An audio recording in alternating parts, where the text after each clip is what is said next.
James Hamilton for MMA UK, joined via Skype by Kunle Lawal. Thanks for coming on, Kunle. No worries, man. How you been? Good, mate. Good. It's been a year since I think we've done an interview. It's been a while. It's been a while. It was my last fight on top. And I think I was at the fight at Battle Arena as well, where you took it. Was it where was that guy Faye that you fought at Battle Arena? Oh, Budel. Budel Battle Arena. It was a Swedish opponent. Swedish, aye. And obviously you've got another fight coming up. You're fighting in Evolutionary Combat. Yep. That's on the 15th of February, so fairly early in the year. Were you quite keen to get back in there as early as possible this year? I am keen to get back in as quickly as possible, but nothing's really changing. After my last fight, I've always been in the gym anyway, so always keep training. Always been in training hard anyway, so just had to get the weight down. But all the hard work and everything else was there. So it's just really a case of making the improvements fight to fight. Training what I need to adjust to my opponent really, and just walking a few hands. But feeling good, feeling ready. Because it's one thing James has kind of said about you is they're trying to get you fighting a lot of different guys, different styles of guys, and get you experiencing that through your amateur career. Mm-hmm. Is that something that you feel definitely is benefiting you as a fighter? Definitely. That's really beneficial. Just now, I'm just really trying to work on my amateur. Just get as much cage experience as I can just now, and just actually help me grow as an athlete as well. The more time and obviously more different fighters I can get, the better it helps me when I go turn pro. So I can know I've had every kind of style, so I'm kind of used to it. And I know how to adjust. Because it's one thing at the amateur ranks. It's the records aren't as important at the amateur ranks as about what you do as an amateur and how you go as a fighter before you make the step as pro. Mm-hmm. So I'm amateurs now. That's what's good with James. Nothing's rushed or anything like that. Everything's set in time. We've went through everything. So basically everything's done in set in time. So when the eggs I'm ready, obviously make the move. But I'm enjoying it just now. And coming off your last fights, it's just James was saying there's just some slight adjustments that he's had to address. Is that something then you feel like you've managed to do in the gym? You've addressed a few things, and we're going to see that in the next fight. Definitely. After my last fight, it's really being too comfortable. I'm on my back and stuff like that. We've worked on that, and as well, one of the other things we're working on is going down the weight class, because I make 77 a lot easier than I should. I can make 77 with cutting water and anything like that. So by the time I refuel, I made my opponents a lot bigger than me. By the time I get in the cage, I made it doesn't show in the first round, but as the round goes on, you're trying to grapple and hold the opponent down. All that kind of plays a little bit of a factor. But I still feel strong at that weight. So, but there's nothing stop me going down that weight class, because I can still make it as easy as well. So that's this fight's going to be at 75. So you first do that at 75 and just work our way down. So because they might make a big jump down to 70. In case I can't make it, then and have to cancel a fight. So just doing that step by step. It seems like the sensible thing to do. I think especially amateur catch weights are definitely a useful thing. For you as well. Is it about when you're going down that weight, then just taking a small drop, obviously down to 75? Then it's about just seeing how your body reacts to that going forward. As well, to see if I'm still being able to eat well and because you get some guys that can make the weight, but they absolutely kill themselves in making weight. But at the same time, I've got a full-time job and stuff like that, so I can't be extreme dieting that much. I still need to go to my work, but I still need to make sure I'm getting good quality training as well. So it's not just all about making the weight and absolutely kill myself. So that's what I do. They make 75. Then now going down to 75 has been really easy. The diet's not bad or anything. So once that's done, then we'll see maybe we can get something like 73, 72. Then see how that feels, then go from there. And the other thing as well that you get the benefit is the crazy weight cutting days when James and that were fighting and they were doing absolute insane things there. It's a bit more a scientific approach now. So you guys like you get the benefit of their experience as well. So that's, I'm assuming, going to help you as well. Definitely. It's good to have folk like James in the gym. Obviously, folk like Stevie, Danny, and stuff like that. There's a lot of guys have done weight cutting. Everybody's got own different ideas and stuff like that. So it's good to have be able to speak to different people and be able to see different ways and see what suits you the best sort of thing. But anyway, James is he'll be working on that just now. So I think I waterloaded the last week.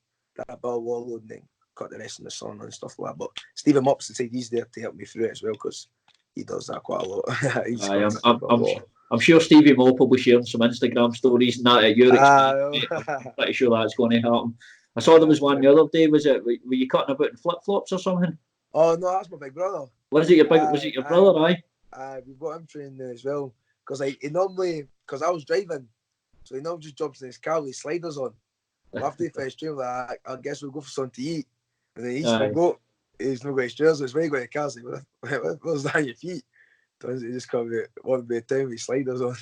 It's one of the ones. I don't think MD's safe when Stevie Mops about, mate. I think that's lesson learned there. So you're saying your brother's in training as well now. How's it been having your brother in the gym as well? I've really enjoyed it. Having to train with us because me and him are started doing the PT sessions as well with James.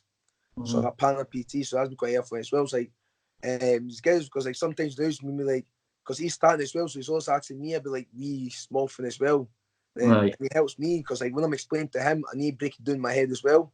So he's making me think about some other stuff as well. So it's been good having him as well. Sometimes he's been coming runs and stuff like that with me. So because normally when I go out run myself, someone then she can be you're tired, trying to push yourself, but having him as well is kind of like a wee competition because his brother's there. So race. That's it. Your big brother's no one you get one up on him, mate. That's always trying to prove myself.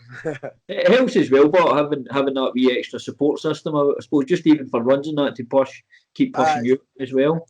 Yeah, it's good to have that. He was in my corner for my last fight, and should be my corner for this fight as well. And it's good. It's good to have him in the corner as well because it's kind of getting him used to what the atmosphere is like behind the behind the scenes and stuff as well, so he knows what it's like backstage. Because hopefully he's going to fight before the end of the year, so he's kind of breaking him into it as well slowly. How do you think that'll be for you then? Obviously, you're used to being the one getting into the cage. That you're going to step back and watch your brother in there. Do you think that's going to be a weird experience? So I was thinking actually more nerve-wracking, even though I watch one of my teammates fight than when it's actually me fighting. Aye. I don't know why, just because it's your teammates, you just really go in there as well. So I to watch him fight would be really nerve-wracking. But it was because it's the same when Stevie. I remember when Stevie Mop used to call him Mop, or when Mop called him Stevie, you could tell they were both really nervous because it's your brother. But before this will be a good learning curve. That's it. It's another new experience for you as well. Just watching your brother in there doing his thing, and kind of you get to see how he feels now. Okay, I guess he feels that, but I'll have to see him when he's doing his weight cut because he's always trying to make me jealous when I'm weight cutting, so that'll be fun for me. And obviously in the 15th, your opponent Ross Mason. Having a wee look at Ross, obviously there's something common there. He fought Mark. It was a while ago though, and obviously you probably know this yourself. If you look at yourself a couple of years ago, it could be a hard thing. But is there anything Mark said to you, or any pointers maybe? Or nah, no really. Mark's just he's a good stand-up striker. Ross Mason, I think was done a few amateur boxing fights. So, but with that as well, I feel real comfortable with my boxer. I'm more a striker as well, so it would be good in that way. But the only thing, I think I'll be taller and longer than him as well. But I'll still obviously respect his striking. But it's seen when in the second round when Matt dropped him, he does fling up a couple of submissions and stuff. So it does seem like he's glued up in his back. So just make sure I'm not leaving anything stupid out or not keeping anything tight. So it'd be good. I guess the other thing as well, you've got to take into account the time that's passing. So I think you've got to expect he's going to be better as well. Definitely. Because I'm obviously looks like he's a young boy as well. So I've been in training hard as well. And last fight as well, won by decision. So he's been doing good. That's it. And are you looking forward to fighting on Evolutionary Combat? Yep. I was actually at that show last year. Up in Glasgow, the one Sean Clancy, Fee, Jason, and Justin fought on. It was a big cage and stuff like that. So a well-run show. So I'm really looking forward to it as well. So it'll be good experience. Is that something you prefer? Do you prefer having the bigger cage, having a bit of extra space to work in? I like the bigger cage. Like if people is moaning to me, especially when I'm sparring, I like my space to move because I'm quite long as well. So I also try to keep my range all the time. So the next space I've got, the better it works for me. That's it plays into you. And just you said, you get guys like over the last year, you've got guys like Mark and Keir and all that coming out of the gym. Obviously, Luke Shanks as well. How's that been having the new bodies in the gym to help you train and get better? It's been totally amazing. Like, cause like from the old gym, when we went from the old gym to the new gym, a couple of like the older boys and stuff that was there, they all left. But ain't folk like Mark, Keir, Luke and stuff, cause like they've all came in with the same mindset as all of us. And they're all pushing, we're all pushing for the same hand. So it's like they've came in, and they've came in with a different style as well. So now it's like a different style we've adjusted to as well. So it's like it's good to have that as much bodies. And plus they all train for fights as well. So it's like it's a good atmosphere in the gym as well. Everybody's got a fight coming up, so everybody's putting 100% in. There's no anybody like too relaxed or anything like that. So it's good having them up for the gym. Because the more bodies we have, the better it is for us. It's not that as well. Obviously, with the gym obviously expanding, and you've seen a lot of guys coming through. I think you've got like Connor Hitchens and stuff like that in the gym at the moment. And Alex was in recently. Is that again something you enjoy, having those guys that are at really high level coming through the gym? It's really good to have those guys coming to the gym because they show you styles. Even like when Alex was up, he showed me a few new trips to take the back and stuff like that as well. So stuff I've known before, and as well as like it gets you mixing with other people as well with me. So it's good to have that because like maybe Alex like somebody you might never have spoken to, have nothing in common, but when it comes to punching each other in the face, they seem to get on quite well. So it's good to have them up. And obviously you've got Craig Mopper, as well. Have you get much work in with Craig at all? If you ever get a chance, obviously Craig's been doing fantastic in the jiu-jitsu side of things, so I'm assuming that's again another benefit to you in that aspect. It's good. Sometimes I do work with Craig because he's got a gym. His gym, like, he coaches it just literally like 5 minutes from my house, and it sounds like 5 minutes in a row. So if there's any time I can ever make training, if he's got a session on, I can always jump in these classes and stuff like that. I'm always welcome to roam his garage with him anytime you want. So I saw that he's got the home gym set up now as well. It's really cool. Like, if you ever get a chance to go do and see it, it's smart. So get space for it, but it's a bad idea because I can for a fact to know about it.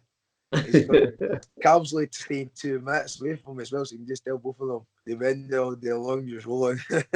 It's good to have that close by though, isn't it? It's good. Like, and that's him with Mop. He's also like, since I've started, he's also helped me a lot with my career and stuff like that. So it's good to have him kind of close by. Because if I ever like need any questions from like extra ends from jiu-jitsu, and that's always happy to help me. So it's good to have that. And just one last thing, I'll finish on Kunle. This is something I'm getting a wee bit interested in, and it's I've been watching a few things on it. It's what it's like for you on fight day. Can you tell me a wee bit what fight day is like for you in terms of when you're getting to the arena, what the nerves are like, and talk to me, tell me a wee bit about what that's like for you, that experience. Like in the morning when I first wake up, I'm literally like kind of more, you're buzzing because it's fight day. You're like, all right, like let's get it done. But then I think sometimes I kind of forget with the fight, like kind of have to make weight. Sometimes I worry about making weight too much, so sometimes kind of switch off a wee bit from the fight. But then until you actually get to the arena and stuff like that, and that's when you start getting like kind of butterflies and stuff. Like there's times like before you go, you start thinking just like, what am I doing? Like I'm going to go in a cage or something always to kick my head in. But when obviously kind of like James and stuff like that, always talk you down, you start warming up. But then for me, as soon as I start walking out and I get into the cage, I just can like switch off. Like, I'm just saying that's when you actually just turn focus and kind of forget. Yeah, sorry, we'll lost you for a wee second. Sorry.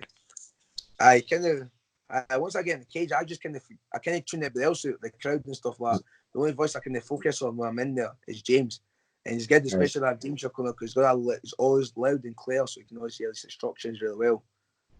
I've heard them a few times. It shows you can definitely hear them, and I've seen some videos of him. I think it was the Irish lad who was shouting in it on top, and he shouted back at him. It's great. The other thing is I was interested in as well is that, like, see when you're at the back, you're sort of getting ready, and maybe you're 3 or 4 fights away, but then potentially a few quick knockouts happen, and the next thing you know, you're like, oh shit, I'm actually going out a lot quicker. Has that happened to you before? It's happened to me a couple of times before. When it's like I was in my third fight in Budo. I was just still kind of chilling. The next thing, I ended like 2 fights before me, just like quick first round knockouts.